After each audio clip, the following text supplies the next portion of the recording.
vamos então começar o nosso curso, ou melhor, continuando, porque eu espero que vocês já tenham recebido pelo menos umas 2 ou 3 aulas, né? Então, eu já tinha colocado algumas questões, e agora o meu propósito é explicar para vocês todas as aulas para que vocês possam melhor se situar. E a partir da semana que vem eu vou organizar vídeos, aula-vídeo por aula, para então melhor vocês poderem compreender o conteúdo. Eu vou então começar a explicar o ponto de vista dessa aula. Nós vamos então, ou já estamos tratando, da história da modernidade e do mundo contemporâneo a partir da recuperação da construção de um novo tipo de sociabilidade, isto é, a política. Nós vimos na aula de narrativa Zoom como os gregos construíram um tipo específico de organizar a vivência, a convivência chamada política.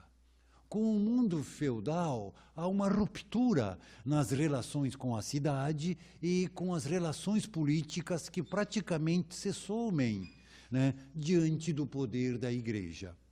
Como vocês viram, o primeiro autor a ser estudado é o Maquiavel, justamente porque o Maquiavel abre ali no século XVI um novo ponto de reflexão sobre uma forma de convivência dos humanos, que é a convivência política. A convivência política. Quero baixar o volume. A convivência política. Desculpe a repetição. O que eu queria lhes mostrar nessas 6 aulas é como o Ocidente construiu, nos 400 anos que vão do século XVI até o século XIX, uma experiência de articulação de 3 variáveis: o surgimento do indivíduo, a criação de um outro tipo de soberania popular, e o desenvolvimento da política. Essas 3 variáveis, elas vão se coadunar para compor um modelo específico ocidental das sociedades modernas constituírem o seu trabalho político. Compreendem? A política na modernidade, ela vai se construir como uma ruptura ao mundo feudal e ao mundo religioso. E essa primeira ruptura quem faz, colegas, por isso que eu lhes pedi para ler o livro do Maquiavel, O Príncipe, é Maquiavel. E essa ruptura, colegas, se realiza mediante a separação que Maquiavel constitui entre uma moralidade da intencionalidade e uma moral da efetividade, da responsabilidade. Ele faz isto porque ele constitui um outro paradigma para a natureza humana. Ele retira os humanos do colo de Deus e coloca os humanos diante de si mesmo, dominado por paixões, por violências, por ciúmes, por vaidade. E pergunta: como esses humanos que são falhos, mortais, cheios de erros e violentos, podem construir uma sociedade, podem construir um consenso? A primeira coisa que ele faz, então, é responsabilizar os humanos pelos seus atos, retirando essa responsabilidade do colo de Deus, isto é, retirando dela a intencionalidade. Lembrem-se, no terreno religioso, na teologia feudal, todos os homens se recuperam, porque todos eles podem desculpar-se mediante a intenção, através do perdão. Ao colocar esse tipo de responsabilidade de moral como apenas religiosa, Maquiavel abre um espaço para uma moral humana a partir dos defeitos dos homens, a partir de suas falhas, que é a moral da responsabilidade, isto é, tudo aquilo que os humanos fazem na organização da sociedade gera responsabilidade e daí cobranças. Por isto que o Príncipe, colegas, aquele famoso livro de como organizar o poder, tornou-se tão mal vista na cristandade. Não é tudo isto que alguns críticos falam. O Maquiavel não é o autor de uma política moral e imoral. Ou todos, o príncipe tem direito de fazer nada. Ou tudo. Ele sempre será responsabilizado. O que Maquiavel faz é criar um ambiente intelectual para pensar as ações humanas. Quais ações humanas? Aquelas de organizar a convivência em público. Qual é o período do Maquiavel? É o século XVI, é o século das repúblicas no norte da Itália, caso de Florença, a cidade dele, é um século de grande crescimento comercial dessas cidades, que são governadas por uma elite aristocrática que aceita dividir o poder com um conselho de cidadãos, compreendem? Isso não é democracia, ainda é uma elite de aristocratas que dominam. Mas aqui nós estamos diante de uma elite aristocrática que começa a pensar os acordos e a convivência a partir de si, do que eles fazem, dos seus limites. E a obra de de Maquiavel inaugura, colegas, para nós ocidentais, essa reflexão sobre qual é a melhor ou qual é a forma de organizar a convivência para esse novo espaço público que se constituía a partir da desagregação do mundo feudal e do surgimento do Estado absolutista. Este é o tema da nossa primeira aula, colegas, não é? Que diz respeito à criação de uma nova sociabilidade. Né? O Maquiavel, quando inaugura a moral da responsabilidade, ele faz essa separação radical entre igreja e política, que vai ser uma das características da política ocidental. E que depois as constituições burguesas, nos fins do 18 e todo o 19, irão colocar como a cláusula pétrea para a manutenção do espaço público como livre de toda pendenga religiosa. Vocês compreendem? A religião torna-se, então, no mundo moderno, uma questão de opinião particular e não mais uma questão de discussão pública como era no mundo feudal. Compreendem? Este longo caminho que vai de Maquiavel até a Revolução Francesa é povoado por transformações concretas. Isto é, a sociedade europeia vai passando por transformações, como, por exemplo, a destruição do mundo feudal, o crescimento das cidades, no interior das cidades, o surgimento de burgueses, aqueles que habitam os burgos quer dizer cidades, ligadas ao comércio. As cidades se transformam em ponto de fuga para os camponeses que viviam presos ao feudo. Essas cidades vão se libertando do domínio do feudo e vão criando estruturas próprias de gerência dos seus interesses, estruturas próprias de produção e vão se transformando num contraponto ao mundo agrário, feudal, aristocrático, compreendem? É no interior desse embate, colegas, desse mundo em transformação concreta, não é? Que vai surgir a nova forma de convivência apolítica, esse outro tipo de sociabilidade. No interior dessas transformações, há também o processo de reforma religiosa, não é? Que nós teremos aquele grande embate entre o Vaticano e o grupo protestante, não apenas alemão, mas se espalhando pela Alemanha, pela Bélgica, pela Suíça, pela Inglaterra e chegando ao Novo Mundo, contrapondo aquela visão colonial, aquela visão hierárquica, aquela visão autoritária de um cristianismo feudal, às visões contemporâneas, isto é, do século XVI, do século XV, século XVII, que vinculam este cristianismo ao mundo burguês em crescimento. E ventilando, isto é, abrindo o cristianismo para as novas experiências de relação que o mundo burguês começa a trilhar. Então é preciso entender esse processo histórico em movimento, colegas, não como uma coisa estática. Pensamento e prática dialogando e transformando o cotidiano dos humanos. Compreendem? Estão me escutando? Estão escutando claramente? Certo? Depois a gente abre para perguntas, só quero ir expondo as aulas.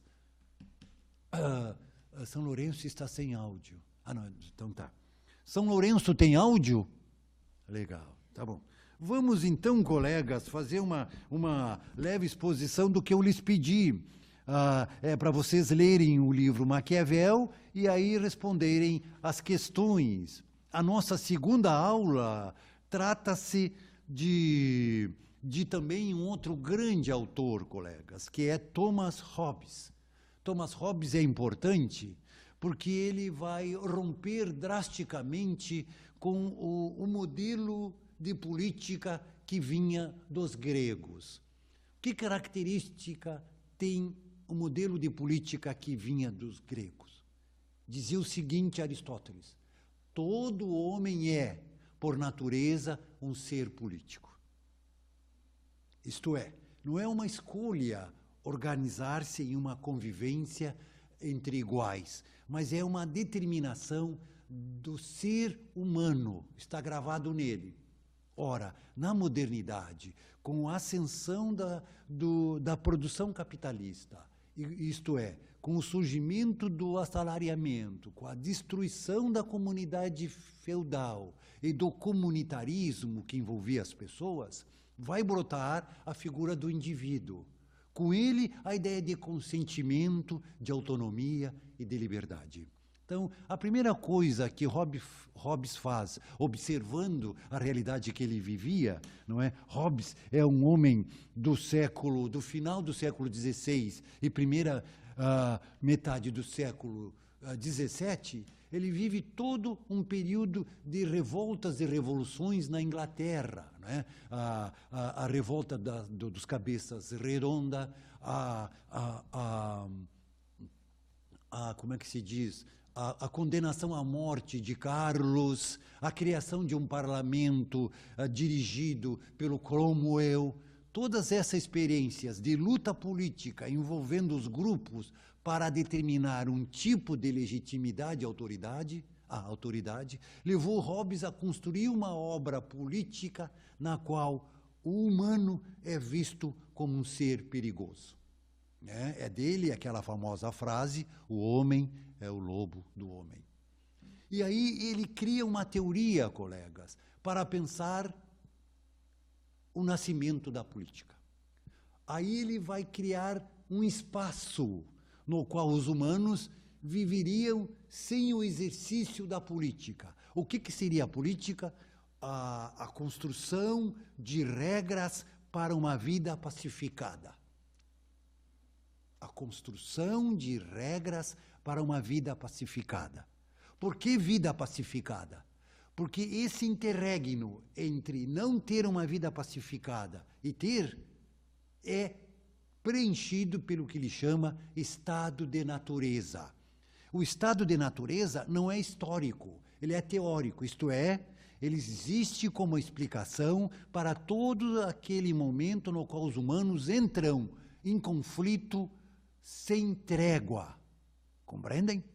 Não existiu na pré-história o estado de natureza. Não, o estado de natureza é um estado de guerra civil sem nenhum tipo de trégua ou de pacificação que leve a um mundo regrado e pacificado, como lhes falei. Então, ele cria essa teoria de um espaço natural no qual os humanos viviam sem regras e viviam mediados pela violência. Daí aquela expressão: o homem é o lobo do homem. Como pacificá-los? Como trazê-los desse mundo da agressividade natural, da concorrência de um contra todos, contra outros, para um mundo de regras e pacificado? Aí ele cria a famosa figura do Leviatã, que é também o nome da sua famosa obra, não é? Que eu peço para vocês lerem. E esse Leviatã, o que ele é? Ele é uma força política que inspira tanto medo que é capaz, então, de pacificar esses homens violentos. E, ao pacificar, ele regra, ele constitui um mundo regrado que torna a vida possível e pacificada para esses homens que são intrinsecamente violentos, compreendem? Intrinsecamente não sociáveis. Então, observem, totalmente o contrário ao que dizia Aristóteles e o que era pensado no mundo da Grécia Antiga, na cidade de Atenas. Aqui a política transforma-se em uma opção para debelar a violência que habita o coração de cada um e o convívio de todos. Mas essa violência só é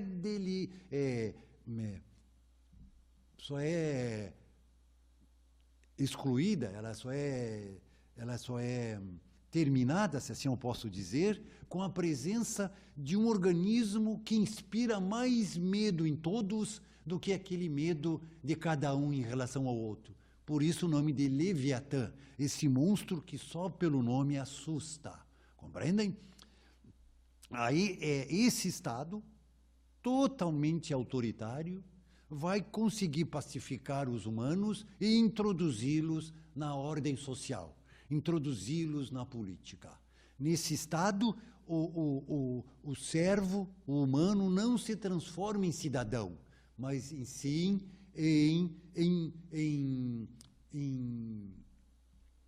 qual a expressão que se usa quando o sujeito obedece ao rei? Ele é súdito, mas sim súditos. Todos são súditos dessa imensa força política. Na verdade, o próprio Hobbes vai servir como um ponto de apoio ao Estado absolutista que está em processo de formação na Europa, também em formação dos Estados nacionais nesse período. Então, todo esse argumento contra a violência dos humanos, toda essa visão violenta dos humanos, que, aliás, lembra muito Maquiavel, leva em Hobbes à construção de um Estado forte, autoritário, hierárquico, no qual os humanos se transformam em súditos de um rei, de um monarca, de uma aristocracia, de um conselho, que não dá a eles, os súditos, direito de voz. Por quê? Porque é justamente isso que leva à violência.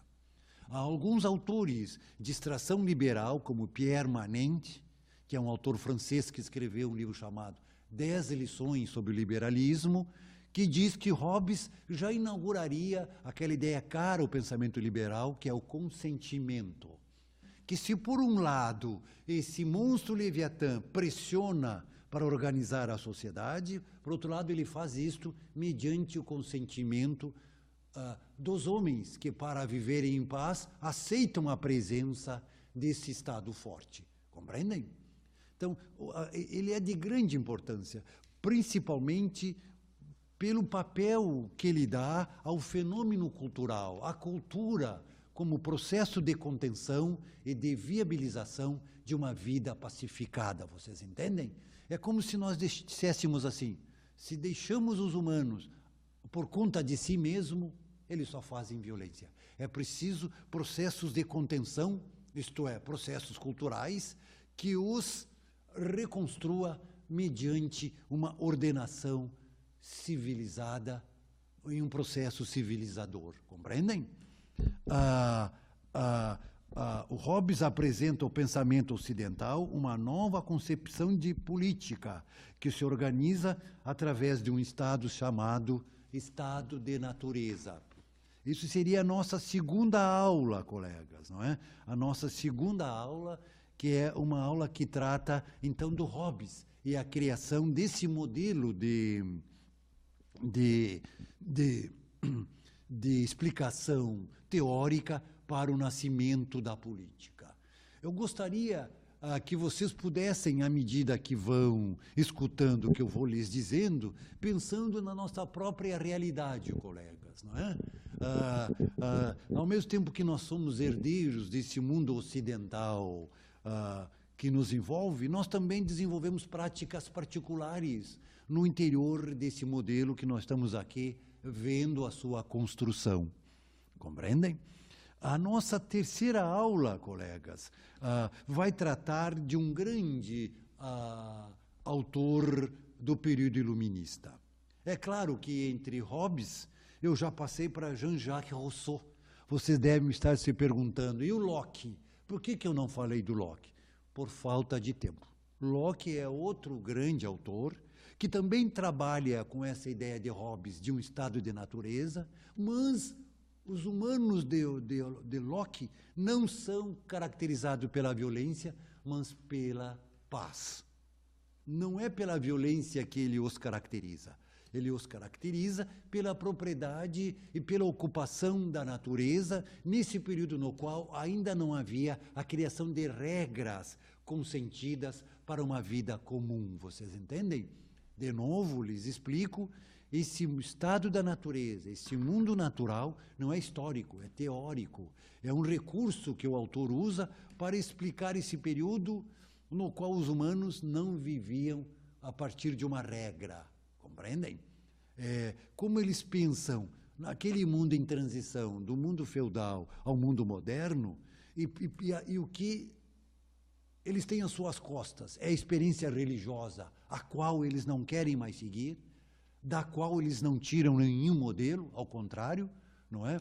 Então eles se veem num vácuo para explicar e precisam recriar desde o início, se assim eu posso dizer, a própria humanidade e a sua forma de construção de acordos políticos, entendem? É por isso que Maquiavel, antes de qualquer coisa, nos oferece uma antropologia, isto é, o que é o humano para ele.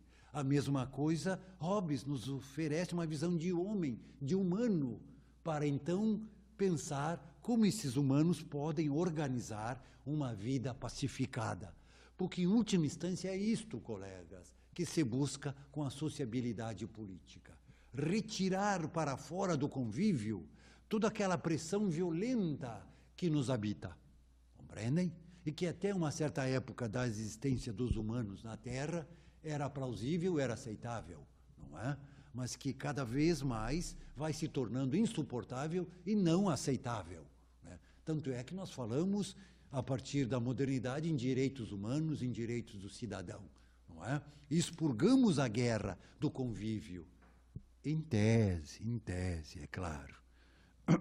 Bom, Jean-Jacques Rousseau é um grande autor. É um enfant terrible, se assim eu posso dizer, entre os pensadores iluministas. É o único, colegas, dentre os pensadores iluministas que ousou pensar o sufrágio universal. Ou seja, ousou pensar uma soberania popular em meio a esse grupo de filósofos, todos eles anunciando uma filosofia de valorização do sujeito, mas nem todos aceitando a igualdade política. Voltaire, Diderot, D'Alembert, todos eles grandes pensadores sobre a problemática do humano, mas todos eles defensores de uma elite na direção da sociedade e dos interesses públicos. É apenas Rousseau, colegas, que usa nos seus textos, não é, propor uma universalidade popular. Ele chegou até mesmo a falar em democracia direta, colegas, né? Nos lembrando um pouco aquilo que os gregos instituíram a partir dos fins do século VI a.C. Rousseau é um homem do século XVIII. Ele nasceu em 1712, como vocês têm aí na aula, e morre em 1778, não é? Os temas candentes da filosofia política que emergiram na modernidade aparecem na sua obra. A soberania, a ideia de povo como força política, não é? A ideia de um contrato social, a ideia de uma sociedade, tudo isto são frutos do pensamento desse autor tão singular na sua época e hoje pouco trabalhado. Foi esse autor o primeiro a propor a soberania popular em meio às discussões dos filósofos iluministas sobre as questões da soberania. É a questão da soberania, isto é, como a modernidade vai organizar a legitimidade para a autoridade pública. Vocês sabem qual é a fonte da legitimidade da autoridade pública no Brasil? No mundo ocidental moderno burguês? Pensem. O que está escrito como primeira cláusula, primeiro artigo na nossa Constituição?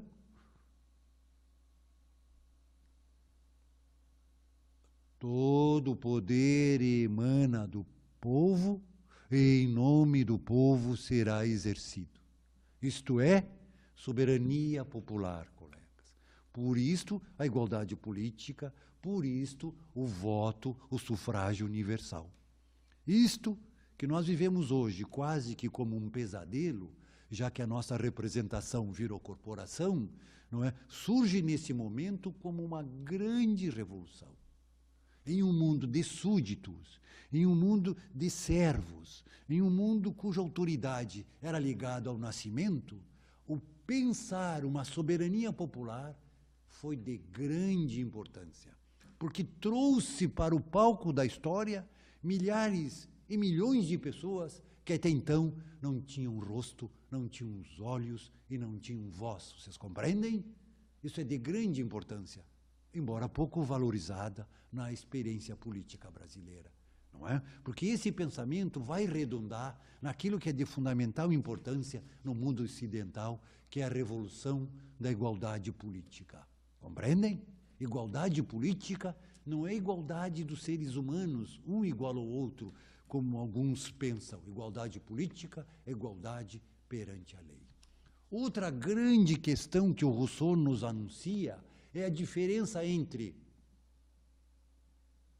vontade geral e vontade de todos. Vontade de todos, colegas, é aquilo que leva às nossas reivindicações corporativas, como, por exemplo, queremos para nosso bairro uma melhor calçada, uma melhor rua, mais iluminações.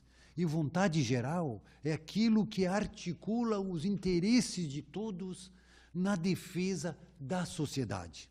É aquilo que sustenta as instituições. Eu pergunto para vocês, por que ainda nós temos na Constituição que a educação é um dever do Estado?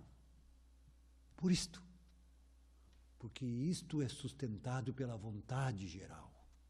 A vontade geral quer uma educação e coloca lá na instituição. O que é a vontade geral? É a população politicamente organizada. Compreendem? Entendem? Isso é de grande importância para compreendermos essa relação entre indivíduo e política, entre sociedade de indivíduos e sociedade política. Compreendem? Mas assim, tudo isso que eu estou lhes falando é a primeira entrada no tema, então não se preocupem com as dúvidas, com as perguntas, com as interrogações. Eu estou lhes anunciando o tema das nossas aulas, porque é um tema bastante importante para a nossa sociedade, para vocês que serão professores de história, para compreenderem o universo no qual está mergulhado as nossas ações políticas. Compreendem? Isso é de grande relevância. Entendem? Aqui, depois, vocês têm ali os trabalhinhos que nós teremos que fazer, não é? A ideia, como ele pensa o pacto social, como ele articula a vontade e representação, né? Tudo isso são questões que o Rousseau trabalha e que a bibliografia que eu lhes passei lhes ajuda a compreender. É de grande importância a leitura do Rousseau, colega, sabe? Principalmente pela novidade que ele significou na época e por ser um pensamento vivo, pungente, pulsante, ainda hoje nos nossos dias, não é? Eu coloco para vocês, como leitura complementar, esse texto do Kant chamado O que é Iluminismo, né? Resposta à pergunta, o que é Iluminismo? Por quê? Porque nessa época de Rousseau, de D'Alembert, de Voltaire e de outros pensadores iluministas, vai surgir isso que se chama iluminismo, ou filosofia das luzes, ou esclarecimento, que é aquela luta que os filósofos fazem, mediante processos racionais, levar à criação de um saber que libertaria os homens dos seus defeitos e daquilo que eles diziam das trevas. Por isso que se chama iluminismo ou filosofia das luzes. Era a crença que o saber poderia libertar em nós das coisas que nos habitam e que são obscuras, e dos saberes que estariam à nossa volta, impedindo a realização da nossa autonomia e da nossa liberdade. Kant escreve esse pequeno livro chamado A Resposta à Pergunta, o que é iluminismo, né? Aí ele faz a defesa de uma razão dialógica, de uma razão comprometida com a reflexão crítica, contra os pressupostos do absolutismo, do obscurantismo, que seria o dogma, a religião e a ausência do esclarecimento, compreende? Todos têm direito a serem esclarecidos, já que todos têm condições racionais de compreenderem esse processo de construção de um novo tipo de pensar e de prática. É no interior desse mundo intelectual que se situa Jean-Jacques Rousseau com as suas propostas de soberania popular. Compreendem? Nós, professores, nós que trabalhamos com a história, somos filhos dessa época, naquele sentido que a disciplina histórica surge nesse momento, como também somos filhos no sentido de sermos professores públicos, porque é dessa época que vai surgir as primeiras articulações para se pensar uma instrução pública, isto é, uma instrução para o cidadão concebida como direito e não como favor das elites, compreendem? Porque a educação é um elemento fundamental na construção desse processo de esclarecimento. Compreendem? Eu lhes peço, assim, a dedicação na leitura do que é proposto. Eu sei que é carga pesada, mas eu lhes digo, é o mínimo, colegas, para nós, professores de história, podermos compreender o que somos enquanto humanos modernos, vivendo nesse mundo de política, todo mundo opinando em um achismo sem fim. Nós temos obrigação de falar melhor e explicar com qualidade as coisas. Saindo de Jean-Jacques Rousseau para a nossa quarta aula, nós temos que falar na Revolução Francesa. Porque a Revolução Francesa é aquele imenso palco no qual essas ideias serão, então, experimentadas. É ali, em Paris, no interior das cidades francesas, que as leituras do próprio Rousseau circularão entre a população. Na época da Revolução Francesa, isto é, o período que vai de 1787 a 1789, quando ela explode, o número de pessoas alfabetizadas era bem maior do que no Brasil até os anos 50. Então, a penetração da leitura do Rousseau na massa, na população, é bem maior do que alguns intelectuais tentam negar, compreendem? Os livros dele circulavam em opúsculos, pequenos livrinhos, e havia uma grande, assim eu posso dizer, circulação de material escrito, havia uma literatura, digamos, popular, que era frequentada pela população geral de todas as cidades e principalmente em Paris nessa época. Então a Revolução Francesa vai ser aquele lugar onde o velho modelo aristocrático, senhorial, antropologicamente discriminador de todos os outros, não é? Vai entrar em choque com aquele outro mundo, esse mundo nascente, ainda cheio de esperança, todo ele só esperança e utopia, que é o mundo burguês, e suas ideias de liberdade, autonomia, solidariedade e fraternidade. Compreendem? Nesse momento, tudo isso ainda se coloca quase que como subversivo, como alguém que fala de um lugar que a autoridade instalada não aceita. Por isso que é uma revolução, compreendem? Porque todas essas ideias vão se transformar em prática e vão virar uma avalanche contra esse velho mundo que, sim, cai, rui. Compreendem? Sem dúvida. A Revolução Francesa é um marco na destruição desse mundo aristocrático, feudal, que antropologicamente separava os humanos entre servos e aristocratas. Compreendem? Mais adiante vocês terão dois ou três artigos de minha autoria que explica melhor o que foi essa grande transformação, que é tirar o pobre de uma pobreza secular e religiosa para o papel de protagonista político, já que ele começa a ser visto como povo, não povinho, não Zé Ninguém, não populaça, mas povo imbuído de uma força legítima para organizar politicamente a sociedade. Vocês entendem? E daí o sufrágio universal, e daí a igualdade política. Compreendem? Aí nós vamos então, colegas, ler esse artigo de minha autoria, que é Liberdade, Nós Não Cederemos. É um artigo relativamente curto, que é onde eu procuro explicar como vai surgindo na Revolução Francesa práticas, como também pensamentos, que vão transformando a visão de pobreza em um problema social. É nesse momento que surge a ideia de um Estado social. Um Estado que vai assumir a obrigação de compensar as diferenças econômicas entre rico e pobre. Isso se chama políticas públicas, compreendem? Não é a favor, colegas, as políticas públicas. É a contrapartida pela não destruição radical da desigualdade. Compreendem? Compreendem? A política pública tem essa função: compensar aqueles que são economicamente desprotegidos em relação à propriedade. Compreendem? E é nesse momento que surge a ideia de política pública, porque a ideia de riqueza e de pobreza deixa de ser ligada à natureza, a Deus, e passa a ser vista sociologicamente como um problema de distribuição desigual da riqueza.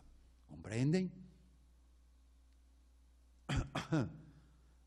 Estão escutando e mais ou menos entendendo?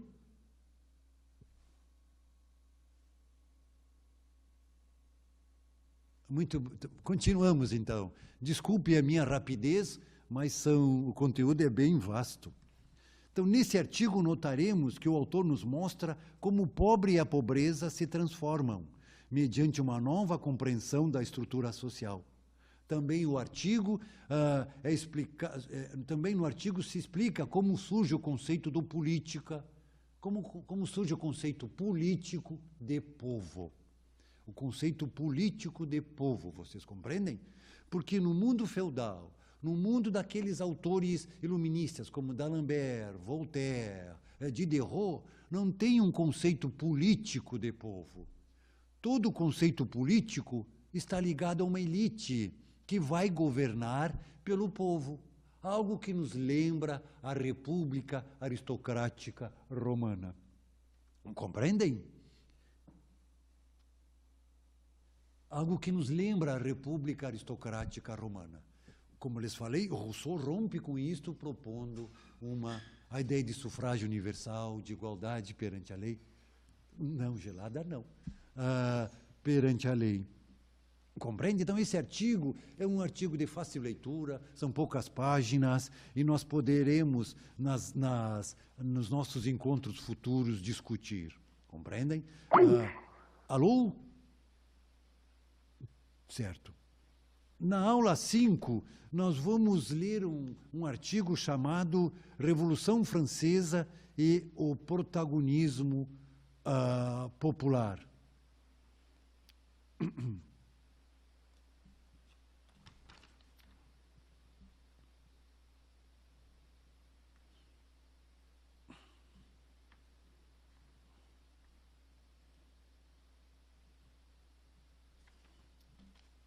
Na aula 5, então, como eu lhes falava, nós vamos tratar da Revolução Francesa e o protagonismo popular. O que é isto?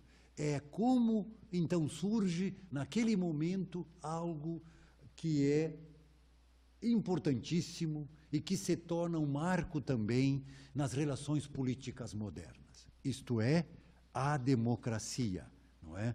A democracia e a revolução da igualdade. A revolução da igualdade é justamente a criação de um ponto de vista que determina que toda e qualquer soberania tem que se sustentar na igualdade de todos perante a lei. Mesmo que durante todo o século XIX, alguns países na Europa ficaram tenteando, ora reduzindo a soberania, ora dizendo que apenas a legitimidade era do rei, isso foi uma luta constante, com brigas e insurreições nas cidades europeias. Lembrem-se da Comuna de Paris, aquela grande e última revolução na cidade de Paris, que era o quê? Uma tentativa da população de interferir na construção de uma soberania, de uma legitimidade para a prática política que fosse extensiva, colegas, compreendem? Isso é de grande importância, porque todas essas mudanças que aqui eu lhes falo, elas são mediadas pela violência. Porque a elite que vai se construindo, essa elite burguesa que se apoia nessas novas ideias, ela vai cada vez mais relutando em praticá-las. Compreendem? E aí as forças em antagonismo, que ainda não estão pacificadas, que ainda não estão amalgamadas em um modelo, estão em choque, em choque, em choque. Que ainda não há um consenso, mas há uma disputa no território das ideias e das práticas, essas forças vão à violência na busca de um consenso. Compreendem? Mas o que é o consenso nessa época? Tem um livro e um autor muito importante nessa época, que é Alexis de Tocqueville, que escreveu aquele livro conhecido, A América. Tu conhece? E também escreveu um outro livro chamado O Antigo Regime e a Revolução. Alguém abriu o microfone.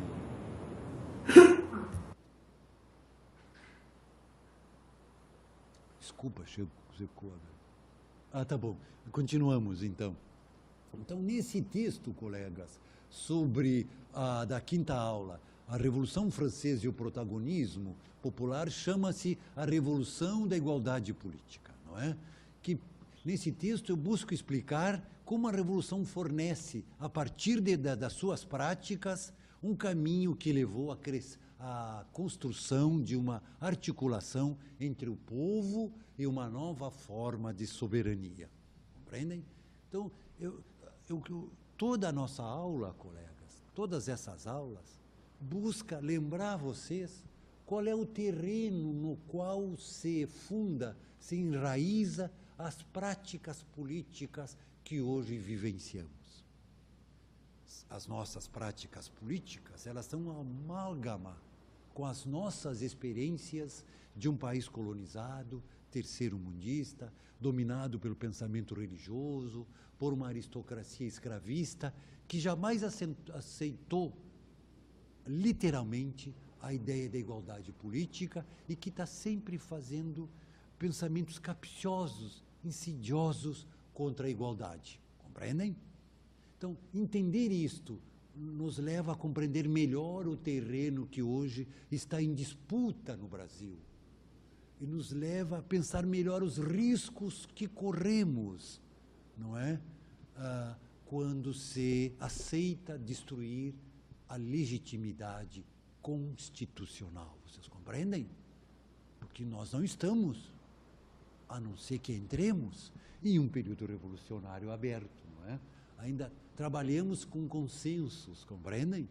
Então, nós, professores e futuros professores, temos que ter clareza para não nos tornarmos simplesmente seguidores de um ou de outro, mas porta-vozes de um discurso mais classificado, mais reflexivo e mais crítico.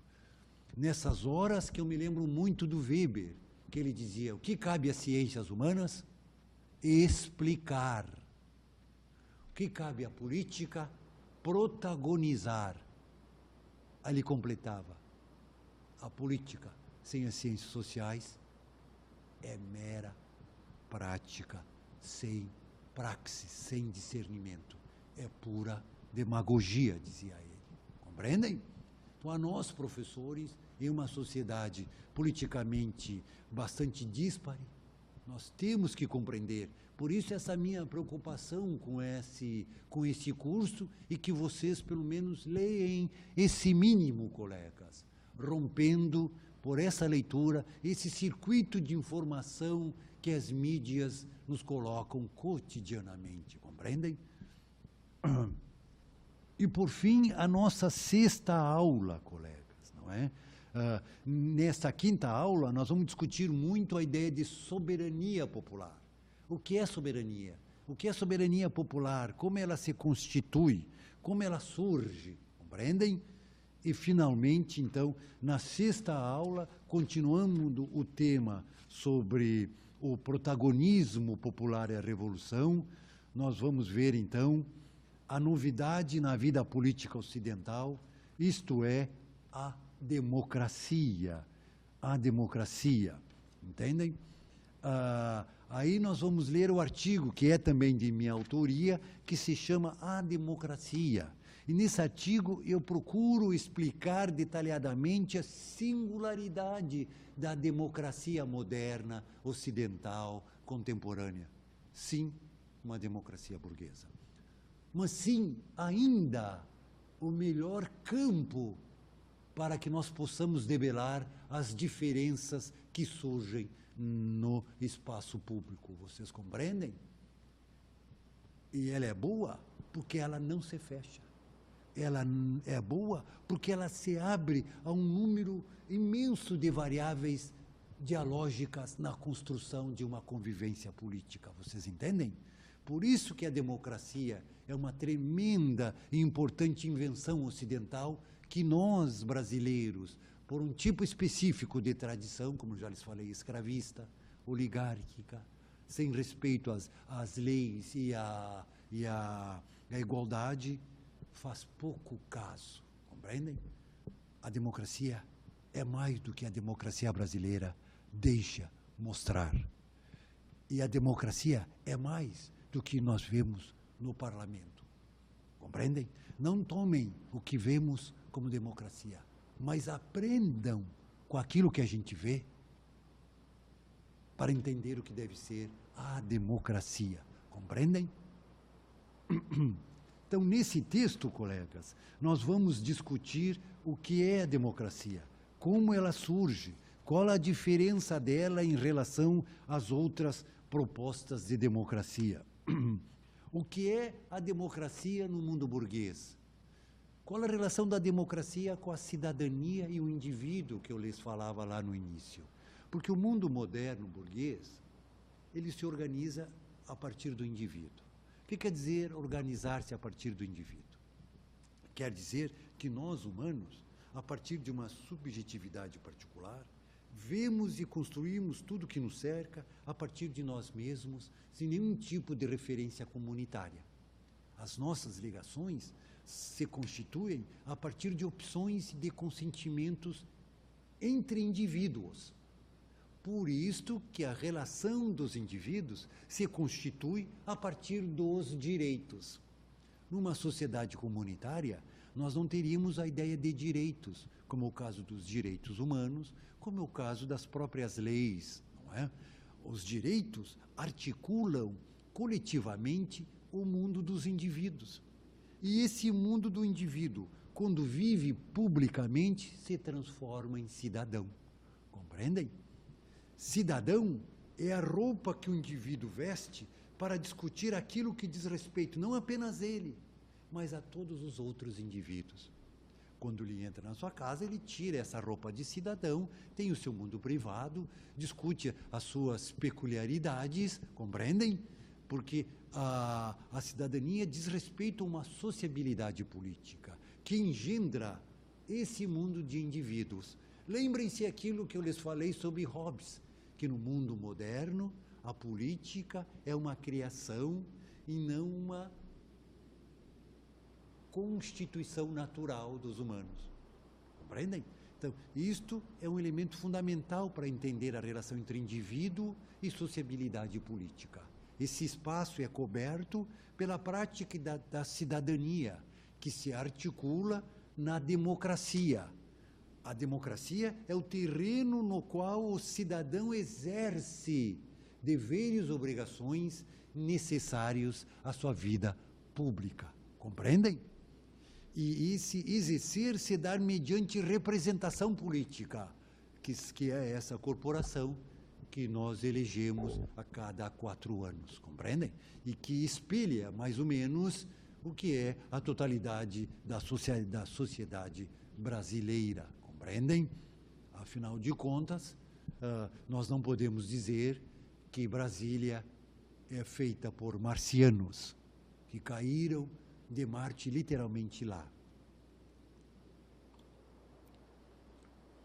Bom, para não falar mais e ouvir mais, eu vou encerrar minha explanação agora.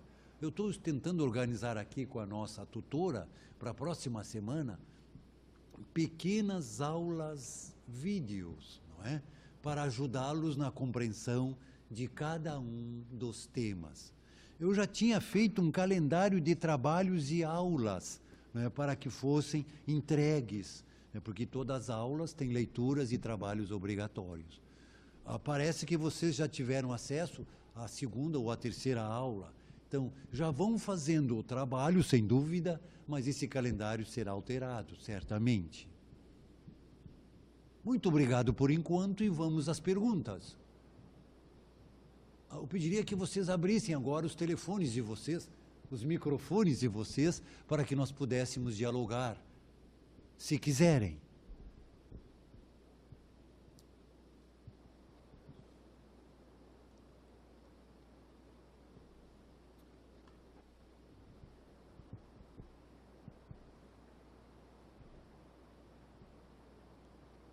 Alguém lá. Tem que abrir aqui ou basta eles abrirem lá? Olá, alô, boa noite. Oi. Estou sendo ouvido? Alô, meu nome é Daniel, Paulo de Santo Antônio. Estou sendo ouvido? Sim, estamos ouvindo. Então, boa noite, professor, boa noite, Alana. A minha pergunta parte de uma referência de um trecho do Príncipe, eu não lembro exatamente as palavras de Maquiavel, mas ele fala que o povo, às vezes, troca de governo pensando em ter um governo melhor e depois acaba se arrependendo muito disso. E eu queria perguntar para ti como a gente pode contextualizar ou entender que uma afirmação de um escrito tão antigo ainda é tão atual. Bom, claro, para o Maquiavel, colegas, ainda nós não temos um povo instituído politicamente. A política, o acordo que vai gerenciar a sociedade ainda é um trabalho das elites.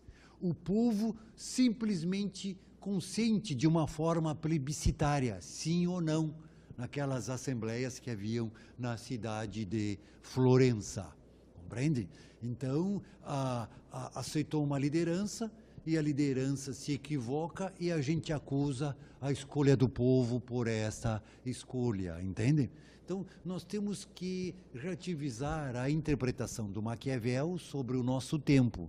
Nós temos que compreendê-lo no seu tempo para compreender o nascimento da nova política. Eu não acho que a expressão do Maquiavel, o povo se engana e tem que modificar a sua escolha. Sim, por isso que tem um sistema organizado de eleições, que há quatro anos nós podemos corrigir o rumo do nosso próprio futuro e da nossa própria prática, compreende? A política, a prática política, ela nunca estaciona, porque ela trata do futuro, daquilo que nós faremos amanhã, de como nós vamos organizar a vida das futuras gerações. Então, é sempre em aberto. O erro faz parte das nossas escolhas. O que nós não podemos fazer é transformar o erro na nossa bandeira de ação. Um erro, por exemplo, os eternos golpes na democracia da República Brasileira, compreendem? Mas a política não se esgota num confronto e numa luta entre as elites, compreende? Como diz Maquiavel. Para nós, a política hoje se espraia pelo social, se penetra nas instituições. Por isso a importância de uma educação pública de qualidade. Não para doutrinar, não para que alguém siga o professor Jucimar, mas para que todos consigam compreender crítica e reflexivamente o mundo em que vivem. Esse tipo de coisas que tu dissesse agora, não é? Isso foi, tu começasse a te indagar. A nossa conversa, tu comigo e eu contigo, leva a nós a pensarmos de uma outra forma. A política, isto é a política, vocês compreendem? Isso é de grande importância. Entende? Então, o Maquiavel serve para nós se nós não tentarmos fazer uma transposição linear dele para o presente. Serve para nós para entendermos que política e religião não se misturam. Quando isso acontece, como é o caso no Brasil, é porque falta uma. No caso, falta a política. Vocês, por exemplo, pensam que na França, que na Inglaterra, tem padres na política? Sacerdotes, tanto cristãos como evangélicos? Não tem, colegas. Porque lá a prática política diz respeito a um tipo de relação que é essa de organização da vida pública. As pessoas lá têm religião, claro, e os franceses são muito carolas, mas têm os seus espaços, compreendem? Entendem? Vamos a outra pergunta. Tem uma pergunta aqui no quadro. Não, vocês, quanto às perguntas que eu mandei para vocês, vocês devem fazer uma resposta por escrito e anexar na plataforma. Entende? E para cada aula, eu já postei datas. Eu sei que nós já estamos no dia 16, nós já estamos no dia 16, vocês já deveriam ter postado a trabalho no dia 2 e no dia 9, compreendem? Professor, não consta data nas atividades nem espaço para postagem. Inclusive, ontem à tarde, a leitura dos textos, no meio da tarde, e nada mais. Eu vou pedir para o pessoal consertar isso, então, tá bem? Verdade. Que eu também não tenho, assim, autoridade e capacidade de fazer essas mudanças. Eu tenho que pedir a colegas e ficar à mercê de seus tempos, compreendem? Compreendem? Então, mas vou pedir, agora até eu já pedi para a colega agendar para mim vídeo aulas para ajudá-los.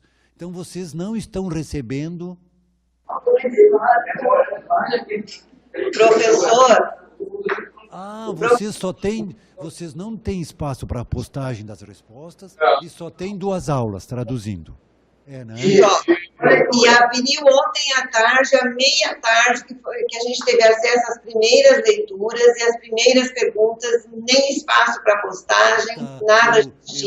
Eu vou entrar em contato com o coordenador e com a tutora, não com a secretária, para resolver isto. Hoje de manhã, ontem, o coordenador conseguiu abrir 3 aulas. E o pessoal daqui do Polo, né, Polo da SEAD, diz que vai colocar todas as aulas até amanhã. Entendem? Eu não sei, porque não depende de mim, desculpe-me. Nessa história eu sou apenas professor. Compreende? Mas, colegas, assim, não fiquem preocupados, porque a gente acaba resolvendo, compreendem? Eu sei que a gente está preocupado para terminar, mas vocês não serão prejudicados por erros técnicos, entende? Não se assustem. É mais importante ler, fiquem tranquilos. Claro que tem que resolver os problemas, sem dúvida. Professor, o grupo de Santo Antônio da Patrulha está todo aqui. Está fogo aqui? Está todo aqui, ó. Noite fria, mas está todo mundo aqui. O pessoal está preocupado com relação aos prazos, já que ontem, no meio da tarde, que eles conseguiram acessar os primeiros textos. Então, o pessoal está bem preocupado com relação aos prazos de postagens. Sim, claro, fiquem tranquilos, como eu falava. Eu vou falar com o coordenador e a secretária para refazer esses prazos e talvez até, não é do meu gosto, eu vou dizer para vocês, retirar trabalhos, compreendem? Mas eu lhes peço, ajoelhado perante a cruz, que embora retirando trabalhos, não deixem de ler, tá certo? Claro que nós não teremos tempo para vocês lerem, escreverem 2, 3 textos sobre cada aula, compreendem? Mas isto não lhes desobriga de lerem esses textos que são tão fundamentais, compreendem? Todos entenderam? Professor? Pois não? Paulo de Sapiranga, Jatair Vargas. Tudo bem. Considerando que a política na Grécia ela foi criada com o intuito de buscar o bem comum entre as pessoas. Na sua concepção, aonde foi que nos perdemos na questão do Brasil, nas relações políticas, ou nós já nascemos perdidos? Olha, colegas, como historiador, nada está perdido, né? Nós somos humanos treinados a explicar. Então, nós temos que explicar as conjunções que constituíram a especificidade da política brasileira. O meu ponto de vista sobre essa explicação, lá vai. Nós constituímos uma sociedade oligárquica e escravista que fez uma passagem do mundo escravista para o mundo do assalariado, isto é, burguês, liberal, capitalista, da virada do 19 para o 20, sem articular mudanças sociais que capacitassem aquele antigo servo, aquele antigo escravo, a tornar-se cidadão, literalmente. Então, o que nós temos? Uma elite que, por força dos tempos, não pode mais continuar escravista, que aceita a roupagem liberal. Isto é, a Constituição, a igualdade perante a lei, fundamentalmente isto, toda a fachada do mundo burguês liberal moderno. Mas rejeita a prática da cidadania e da igualdade política e constitui sempre uma república oligárquica que faz vista grossa à construção da igualdade política que se sustenta pela distribuição de renda. Vocês entendem? Não tem igualdade política com grande diferença social. A democracia funciona quando nós aproximamos os opostos, ou dizendo de uma outra forma, quando nós aumentamos o meio, se nós não quisermos fazer uma revolução social, é claro. Então, o nosso problema é esse amálgama de experiências escravistas e oligárquicas que até hoje perdura, colegas, na prática política brasileira. Compreendem? O domínio dessas oligarquias regionais que manejam, associadas com o capitalismo internacional, a política brasileira. Compreendem? Então, para eles a política vai bem quando o capital internacional ganha. Quando nós brasileiros temos uma república social, eles perdem, porque significa distribuição de renda. Então o Brasil vai mal. Compreendem? Então, a nós cabe explicar e não pensar erramos onde, como, estamos perdidos, não é? Compreendem? Nós, professores, temos que entender as relações que amalgam as nossas experiências para ter o que dizer ao nosso aluno, ao nosso filho, na praça pública, para não cair no engodo da demagogia. Sempre foi assim, não tem solução, deixa que eu resolvo, não vamos discutir. O palco da democracia é o respeito ao diálogo. O que é respeito ao diálogo? É o levar em conta o que o outro diz para alterar a minha ação. E que o outro leve em conta o que eu digo para alterar a sua ação. O que torna isso possível, colegas? Primeira coisa, processos educativos dialógicos. O que eu quero dizer dialógicos? Eu não quero dizer falsos autoritarismos, gente, somos todos iguais, nós nos amamos, transformar professoras em tias. Quero dizer, um professor competente, uma professora competente, ganhando um salário bem, bem bom, poder comprar livros, fazer cursos, e capaz, pela sua crítica, isso que eu estou lhes dizendo, fornecer ao aluno elementos para que ele constitua o seu julgamento. Porque toda a política moderna, colegas, tem como fundamento isto, construir um julgamento crítico, ou seja, ter o que dizer para o outro a partir de uma singularidade e não repetir o que a TV Globo diz todo dia para nós. Compreendem? Compreendem? Isto que é a função primeira de processos educativos e da democracia. É isto que a oligarquia, com esse tipo de escola, com esse tipo de economia, nos impede cotidianamente. Compreendem? Compreendem? E que nós, professores de história, como funcionários do povo, nós não somos funcionários do governo, colegas. Porque, por que eu faço um concurso público com uma banca? É isto que é a soberania popular. A soberania popular, de onde vem toda a fonte de legitimidade, para nós ocuparmos cargos públicos, nós teríamos, em tese, que chamar todo o povo à nossa frente e ele julgar a nossa competência. Como isso é impossível, o povo nomeia uma banca. Compreendem? Assim que funciona a instituição. É para isso que existe concurso público, não para colocar os amigos. E eu, aqui, como delegado do povo, devo ensinar e dar o melhor de mim à população. O que é o melhor de mim? Senso crítico. O que é senso crítico? Não é pegar uma criança com 7 anos e fazer uma passeata.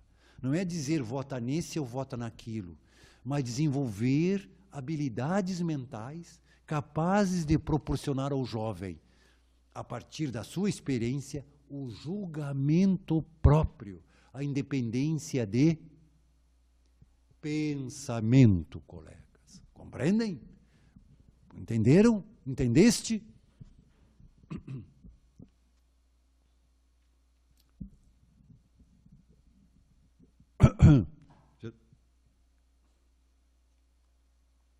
Heloísa Costa é do Polo de Santo Antônio da Patrulha.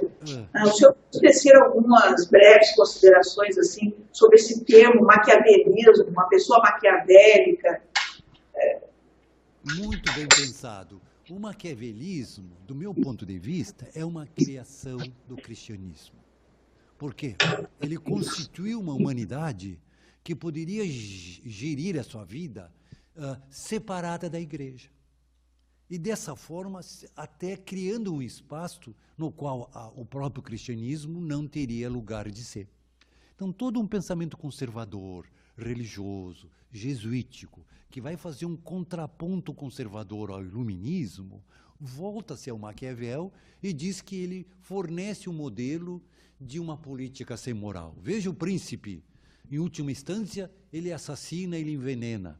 Veja o Estado, o geral, o Estado tem a sua moralidade própria que não tem limites. O maquiavelismo não é invenção do Maquiavel. O maquiavelismo é uma determinada leitura do Maquiavel. É muito comum a gente ouvir falar que os grandes estadistas tinham ao seu lado Maquiavel. O Napoleão não dormia sem antes ler um pedaço de Maquiavel. O nosso grande sociólogo e presidente, Fernando Henrique Cardoso, também dizia que tinha o seu livro ali na sua mesa. Mas são interpretações, colegas, e não é Maquiavel, compreendem? Não é, eu não vejo maquiavelismo naquele sentido negativo na sua obra O Príncipe. Ele é um homem do seu tempo, captando aquilo que o seu tempo lhe fornecia e colocando a seu tempo uma forma de pensamento para ser constituída, uma forma de pensamento que buscava explicar as relações daquela aristocracia que agia de um jeito totalmente agressivo, violento, como é o exemplo da família do Alexandre VI, o imperador, a família dos Borgias, não é? A quem é dedicado o livro. Traduzindo, eu não reconheço maquiavelismo em Maquiavel, a minha posição, colegas. E que nós não temos que olhar e lê-lo como alguém que cria ardis para se manter eternamente no poder, não é? Dando migalhas, distribuindo favores, mas, acima de tudo, entender como ele pensa antropologicamente o humano na sua ação pública. Compreendem? Mas, como lhes falei, ele é um homem do século XVI, que ainda a violência fazia parte da prática política. O envenenamento, o suicídio, compreendem? Como ele bem relata no livro.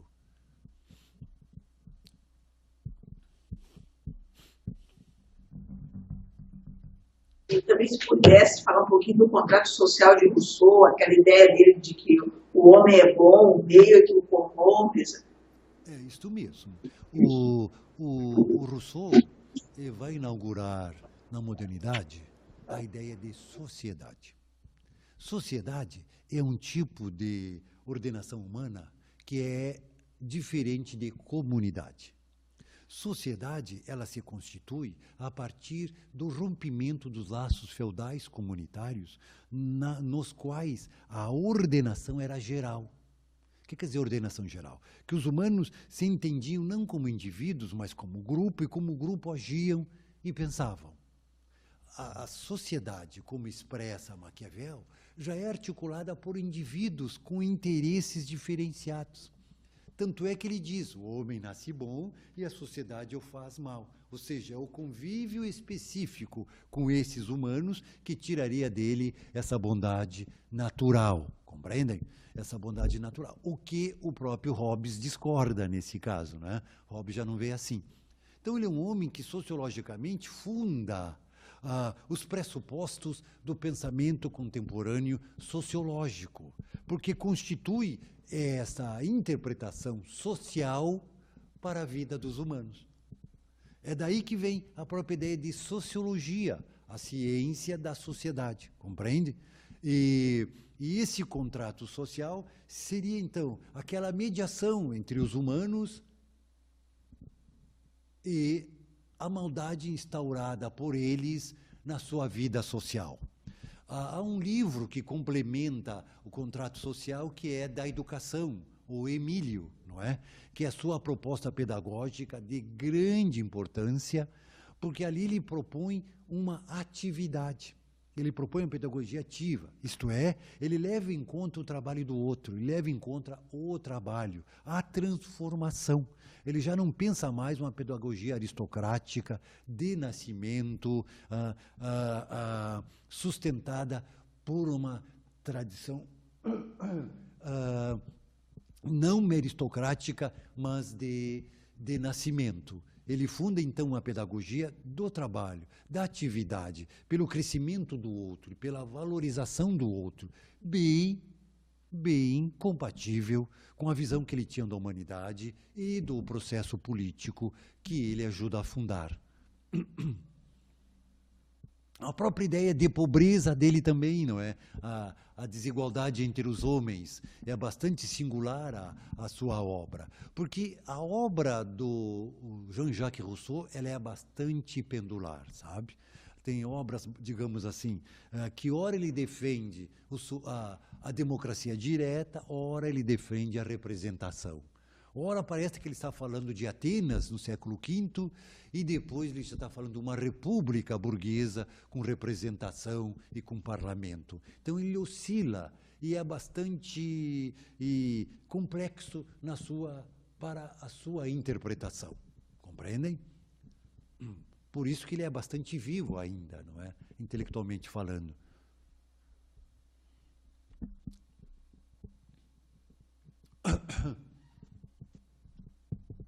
Essa burguesia, por que ela é tão criticada? Porque a Marilena Chaui, todos os males são da burguesia. Eu não entendi a pergunta, senhora. Se eu falasse um pouquinho sobre a burguesia tão criticada, a Marilena Chaui, por exemplo, os males são todos burgueses. Sim, claro. A burguesia se instaura primeiro como aquele grupo social que vai fazer oposição ao mundo feudal. Burguesia vem de burgo, que quer dizer cidade, os habitantes da cidade. Torna-se uma classe à medida que se estabelece a estrutura produtiva capitalista. Isto é, quando as formas de produção feudais são alteradas para a forma de produção capitalista. O que são formas de produção capitalistas? São aquelas caracterizadas pela expropriação do trabalho do trabalhador e pela concentração desse trabalho em mãos do proprietário dos meios de produção. O mundo feudal, os meios de produção se agregavam aos homens. E a relação entre os homens e os meios de produção se dava por um saber, o artesanato, por um saber tradicional que singularizava cada homem. O mundo burguês funda um outro tipo de trabalho, que é o trabalho objetivo, feito em grandes estruturas, dominados por máquinas, sem nenhum tipo de presença criativa do humano. Mesmo que hoje se diga que se vive hoje o trabalho criativo, se vive hoje o deslocamento do trabalho para dentro das nossas casas, sem um lugar fixo, ainda se explora o trabalho. Porque a relação entre trabalho e salário não é a mesma. Ninguém ganha projetando uma casa o valor da casa. Compreendem? E essa criação da diferença entre trabalho e salário é uma criação eminentemente burguesa do mundo moderno. Compreendem? Isso é o pecado da burguesia. Se apropriar privadamente do trabalho coletivo. E no caso da nossa experiência, é querer usar o espaço público para ter um capitalismo protegido. É deixar para o espaço público o ônus do investimento e eles só receberem o bônus do lucro. Né? Agora eles dizem que o Brasil está falido porque fez políticas públicas ou porque pagou menos os juros para o capital financeiro.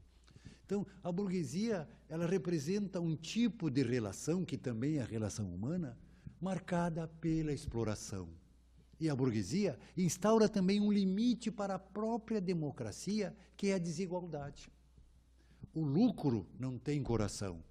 O lucro não odeia, não ama. O lucro quer mais lucro. Compreendem? Entende? É frio, é seco. Quem trabalha num banco cobra juros.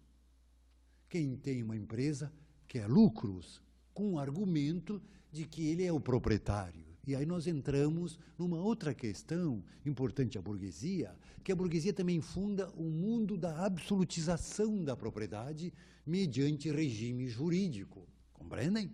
Nunca, até então, nós tivemos diante de uma propriedade tão radicalmente concentrada na mão do proprietário, de um proprietário. Isso resulta na pobreza absoluta. Todas as outras formas de relação dos humanos que antecederam o mundo burguês com a propriedade, ela era relativizada entre vários tipos de proprietários e posseiros. E os humanos não poderiam ficar longe da terra. Compreendem? Ou, isto é, longe dos meios para adquirir a sua existência. É claro que hoje nós sabemos que muitos de nós pensam que leite dá na geladeira, não é? E que salame vem ali da geladeira do supermercado. Nós vivemos uma sociedade de consumo que instaura radicais separações entre consumidores e produtores, entre proprietários, não é? E nós, os que consomem as coisas desse mundo, compreendem? Então, sem dúvida, a burguesia acaba, no momento em que vivemos, né, se transformando numa máquina voraz de destruição da vida, dos humanos, da natureza, à medida que o lucro não tem limite. E à medida que o lucro se transforma, entende? Em outras formas de lucro, não é? Compreendem? Hoje ninguém mais quer ter uma firma com grandes máquinas, quer jogar o dinheiro na circulação financeira. Compreendem? Estou com uma fome. E aí, colegas? Não sei se o adiantado da hora é 10:09 e o professor tem fome.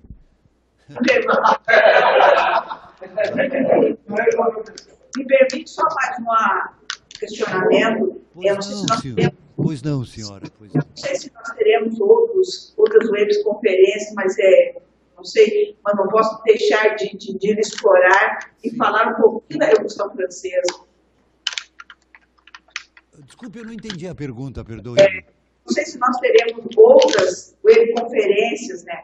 E com o senhor, mas aí eu, na incerteza, eu não posso deixar de explorar e falar. O senhor fala um pouquinho da Revolução Francesa para nós. Então, tá bem. A Revolução instaura questões de fundamental importância. A primeira delas foi a quebra de todo o sistema de subservência que transformava os humanos em súditos e servos. Ali, a partir daquele momento, se aboliu o Estatuto de Servidão e se constituiu pela primeira vez no mundo, colegas, um sistema de igualdade. Pela extensão, porque vocês podem se lembrar, não, lá entre os gregos havia isonomia, mas aqui nós temos um mundo aqui nós temos como vou dizer, desculpe a redundância, um mundo que se mundializa, porque suas ideias se espalham, não é? Pelo restante da Europa, pela América, já tinha passado anteriormente pela Revolução Americana, em 1776, então isso é de grande importância, essa quebra na ordem feudal, essa quebra na ordem dos humanos se verem como radicalmente diferentes. Nós que vivemos numa sociedade de igualdade política, mais ou menos, talvez não consigamos entender o que é esse estatuto antropológico de alguém, por nascer aristocrata, sentir-se só por isso superior àquele outro que mora ali na sua casa, habita a sua cozinha, mas que é servo. Na verdade, isso nos lembra um pouco aquelas antigas domésticas que moravam em casa, né? No Rio de Janeiro ainda tem apartamentos com porta de entrada de serviço. Então a Revolução quebra com isso. Como ela institui ela institui um único tipo de representação para a sociedade, acabando com aqueles famosos 3 estados, não é? O povo, o rei e a igreja. Não, tudo acaba a ter apenas uma assembleia que vai decidir os destinos daquela sociedade politicamente falando. Compreendem? Também nós teríamos a instituição da cidadania como uma ordenação, como uma carta de direitos que começa a regrar as relações dos humanos com a política. Entendem? Que até então ficava à mercê do aristocrata. Compreendem? Então isso é de grande importância porque isso vai fundando um outro tipo da humanidade se compreender. A ideia que eu lhes falei anteriormente e a prática de um Estado social, de políticas públicas, que até então era inadmissível. O que havia durante a monarquia do Luís XVI? Ele tinha, ao seu bel prazer, asilos, que não era lugar de loucos, era lugar para depositar pobres e mendigos que andavam pelas cidades, junto com a caridade religiosa. Mas não havia algo legítimo, instaurado por um outro tipo de política chamada política pública, compreende? Então nós somos herdeiros diretos, colegas, daquela grande revolução. Embora a historiografia americana, alguns historiadores americanos não veem assim, como eu vejo, a grande importância. Como historiadores liberais também dizem que ela não teve tanta força no mundo, compreendem? Eu confesso que eu já estou meio que perdendo a voz, colegas, me desculpem. Nós já vamos...